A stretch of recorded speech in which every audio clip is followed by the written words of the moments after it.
Hello there, Andrew and Amir here, and we're going to be doing a video on the lottery. The Lottery itself is an excellent short story if you ever get the chance to read it.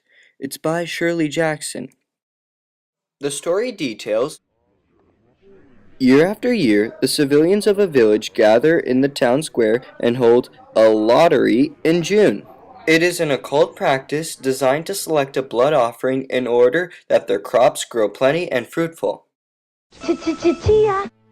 It operates by drawing a slip from the black box. Whoever draws a blank slip lives. The other is stoned to death by all the villagers. You all know how this works.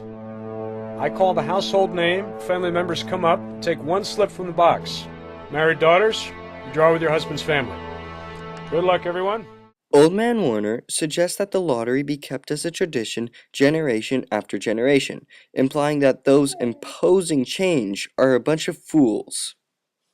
Mrs. Hutchins, a victim of the lottery, implies that it is not fair and that it is not right. The only thing heard are her agonizing wails as she meets her fate. Tessie's got it! Tessie Hutchins has got it! Tessie's won! It's not fair. This is not, Let's finish quickly, it's folks. It's not fair and it's not right! It's not fair and it's not right! And most horrifying of all is the matter-of-fact way in which the whole thing is done. All right, folks, let's finish quickly.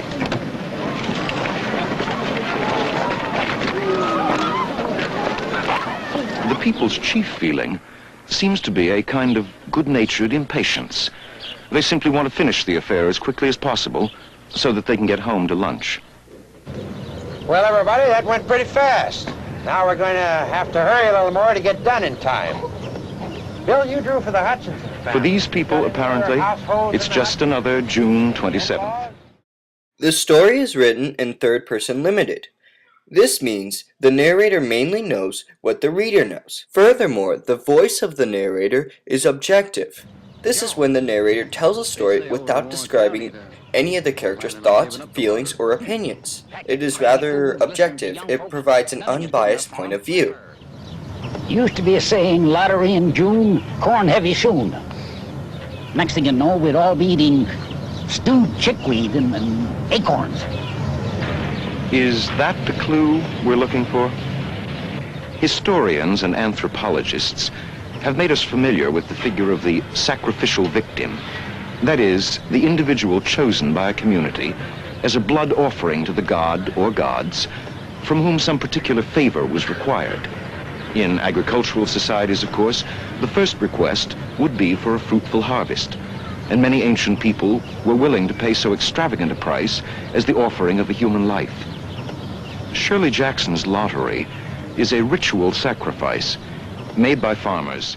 Okay, so now we've established that people were doing the lottery as a ritual sacrifice in order to have more crops. All of this information combined still does not leave us with the full picture. For example, we still don't know where this argument of killing someone in order to have more crops originated from. In order to find out its origin, we must travel far back. The solstice, or Midsummer's Day, is on June 21st through 27th, and this corresponds with the June 27th being the day of the lottery. Midsummer's Day is originally a pagan celebration.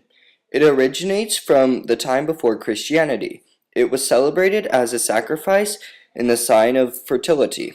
Now, as we all should know, after the summer solstice, the sun looks like it's setting and rising further and further towards the South Pole. Bonfires were lit to protect against evil spirits, which were believed to roam freely when the sun was turning southward again.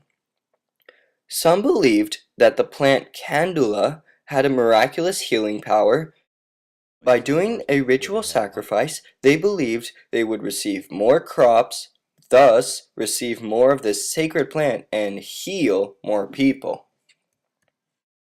What are we to make of all this? Well, to conclude, What about the whole idea of tradition? There's always been a lottery. Do we agree with Old Man Warner that the lottery should be continued simply because there's always been one? It isn't fair! do we object with Tessie that the whole thing just isn't fair, isn't right?